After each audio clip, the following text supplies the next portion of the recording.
Bonsoir à tous et bienvenue dans cette édition d'information. Formation à Farana sur la mise en place et la conduite des champs écoles paysans. C'est dans le cadre du projet gestion intégrée des paysages dégradés pour les systèmes alimentaires durables et des moyens de subsistance améliorés en Haute-Guinée et en Guinée forestière. Reportage Ibrahima Oulem Fofana. Au centre de vulgarisation de Yatia, dans la préfecture de Farana, des conseillers et les chefs des opérations agricoles se retrouvent pour une session de renforcement de capacité. En toile de fond, la mise en place et la conduite des champs-écoles paysans. L'objectif est de promouvoir des systèmes alimentaires durables et complets, sans déforestation, en mettant l'accent sur les paysages mixtes produisant notamment l'huile de palme et le riz. L'implantation et la gestion des champs écoles paysans dans les 11 préfectures, 13 communes et 38 districts pour une adaptation de bonnes pratiques agricoles afin de garantir l'efficacité des plans de gestion intégrés. Le projet vise à répondre aux défis majeurs auxquels fait face notre agriculture. Ces défis sont bien connus. La dégradation des sols, la baisse de la fertilité des terres, la pression sur les ressources naturelles, les effets du changement climatique et la vulnérabilité économique des ménages ruraux. Ce cadre de renforcement de capacité des acteurs du monde rural relève du projet gestion intégrée des paysages dégradés pour les systèmes alimentaires durables et des moyens de subsistance améliorés en Haute-Guinée et en Guinée forestière. Votre session, c'était à un moment où le gouvernement du président de la République, chef de l'État, chef suprême des armées, fait aujourd'hui le secteur agricole le pilier 1 du méga-projet Simandou 2040. Cette initiative est le fruit du partenariat entre le gouvernement et le Fonds pour l'environnement mondial avec l'appui de la FAO. Les attentes sont nombreuses, comme 150 000 hectares de terres à reboiser pour soutenir des systèmes alimentaires durables comprenant des activités de gestion intégrée des terres.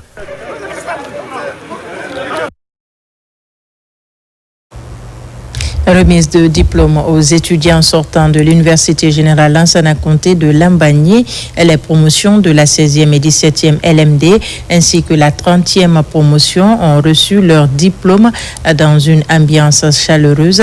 La cérémonie a été marquée par de vibrants hommages rendus aux autorités de la dite université. Parents et amis étaient massivement mobilisés pour partager ce moment d'émotion. Marie-Simone Noëlton. Ils sont au total 347 étudiants de la 16e et la 17e promotion en LMD ainsi que la 30e promotion en BTS à recevoir leur diplôme d'études de fin d'année. Dans cet établissement d'enseignement supérieur général Lansana Conté de Lambagny, c'est une foule d'étudiants, de parents et de collaborateurs à partager ce moment de joie avec ces nouveaux diplômés de la session 2025. Je suis fière de moi. Je remercie mes parents parce que ça n'a pas été facile. Il y a eu des hauts et des bas, mais ça va, alhamdoulilah. Aujourd'hui, nous sommes là. Ça va et j'ai été aussi lauréate. Ces 3 promotions portent désormais le nom de Dr Makale Traoré, ancienne ministre et éminente professeure. En donnant son nom à ces 3 promotions de cette université, cette défenseur de la cause féminine se dit honorée et réconfortée. Je voudrais dire aux récipiendaires combien je suis fière de vous tous et vous toutes. Je vous félicite chaleureusement. En portant ce nom, vous portez aussi une histoire, des valeurs, une exigence de responsabilité. Portez-le avec fierté. Le message que je leur ai apporté, c'est d'être juste, de ne pas se décourager et de servir toujours la nation. Surtout que le diplôme n'est pas une fin, mais ils doivent continuer à toujours évoluer dans leur carrière. Ces promotions sortantes aujourd'hui se lancent à travers ces diplômes sur le marché de l'emploi. Ils s'engagent à être des entrepreneurs responsables et aguerris à l'image de leur homonyme Dame Dr Makale Traoré. Ils promettent d'être de véritables conquérants de la vie pour un lendemain meilleur.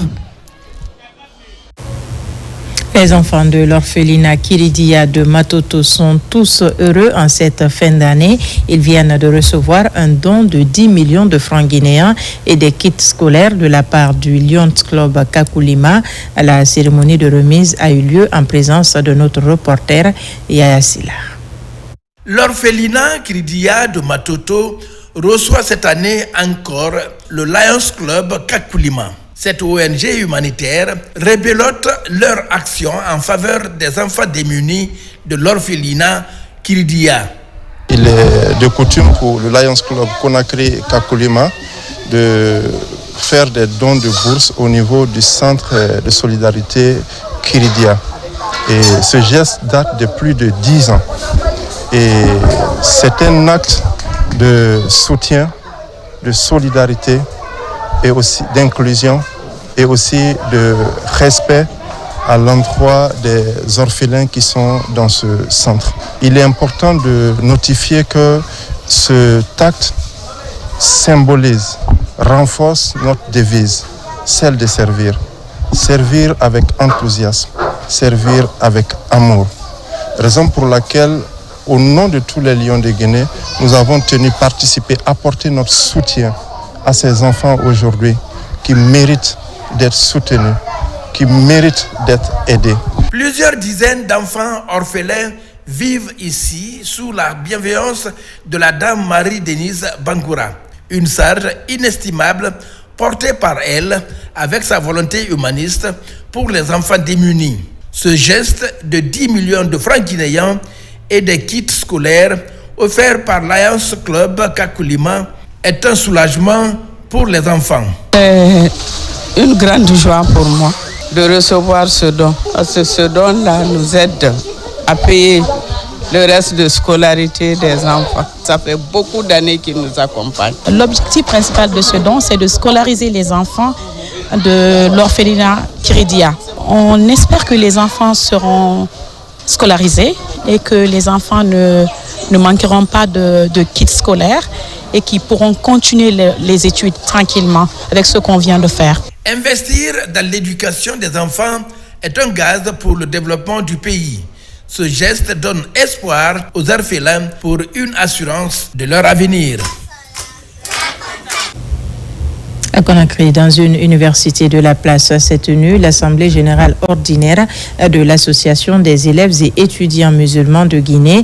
Un rendez-vous annuel pour faire le bilan des activités et tracer les perspectives pour les prochaines années. Reportage de Ismaël Nabé et Marwan Kamara. Ils sont élèves, étudiants, tous réunis pour participer à l'Assemblée générale ordinaire de leur association. Au cœur des échanges, l'audition des rapports moraux et financiers, mais aussi l'évaluation du plan d'action mis en œuvre ces derniers mois. L'objectif principal, renforcer la gouvernance et la cohésion de l'association des élèves et étudiants musulmans de Guinée. L'objectif visé, c'est d'auditionner les rapports d'activité et puis de donner des orientations pour l'année 2026 et puis de mettre en place un plan d'action pour l'année 2026 et qui sera aussi évalué en fin d'année prochaine, Inch'Allah. L'AMG est une association qui amène beaucoup d'activités dans notre pays. Ils œuvrent dans l'éducation, dans la formation, pour l'épanouissement de la jeunesse de notre pays. Cette jeunesse a pour objectif de participer à l'éducation des élèves et étudiants qui sont dans les écoles et dans les universités. Cette assemblée est un moment de transparence et de remise en question. Elle a permis aux membres de l'association de mesurer des actions et d'améliorer leur engagement pour l'année à venir. Nous avons suivi les rapports des SCG, c'est-à-dire les 8 régions administratives de la Guinée, parce que c'est pendant cette assemblée générale que nous évaluons nos forces ainsi que nos faiblesses pour voir qu'est-ce qui a marché pendant l'année 2025, qu'est-ce qui n'a pas marché pour qu'on puisse améliorer encore de plus pour l'année 2025. On les félicite pour leurs efforts pour accompagner leurs amis étudiants et élèves musulmans en Guinée. Une assemblée générale placée sous le signe du bilan et de la projection, marquant une nouvelle étape dans la vie de l'association des élèves et étudiants musulmans de Guinée. Culture pour terminer, la légende Salif Keita donne rendez-vous au public mélomane guinéen ce 31 décembre au chapiteau Baye Issa pour annoncer les couleurs de cet événement. La structure organisatrice était face à la presse pour dévoiler la particularité de ce spectacle tant attendu. Plus de détails avec Nabila Moussa Kamara. Accompagné de plusieurs vedettes guinéennes, la légende malienne Salif Keita donne rendez-vous aux mélomanes guinéens le 31 décembre 2025 à 20h30 au chapiteau Baye Issa à Kipé. Avant le dîner gala, la structure Nord-Sud Communication, en partenariat avec divers acteurs culturels, dévoile les particularités de ce spectacle de fin d'année. Comme chaque année, on essaie de ramener des artistes internationaux, on essaie de ramener des vedettes africaines pour clôturer l'année avec nous. Lui dit merci pour la santé, lui dit merci pour la calmie, la paix qu'il y a dans notre pays. Vous n'êtes pas censé savoir qu'on vient de traverser des élections présidentielles. C'est vrai que tout le monde se retient, on attend le nom du futur président de la Guinée.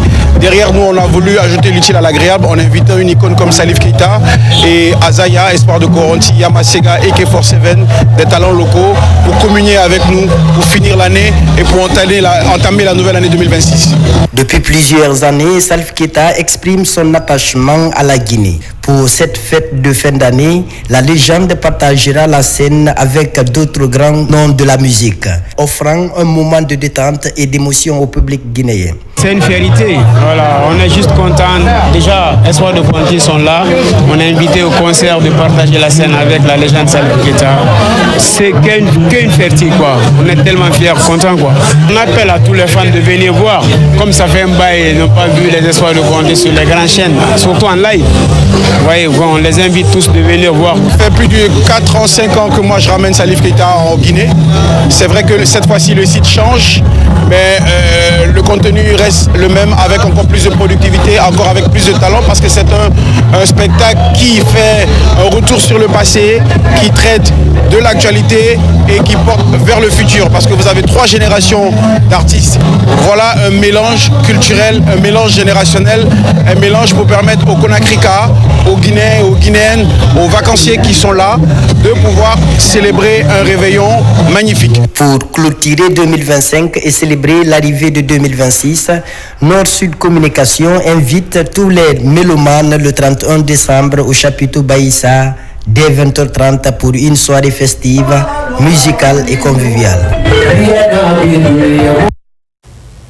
Voilà qui m'a fait à ce journal. Merci de nous avoir reçus chez vous.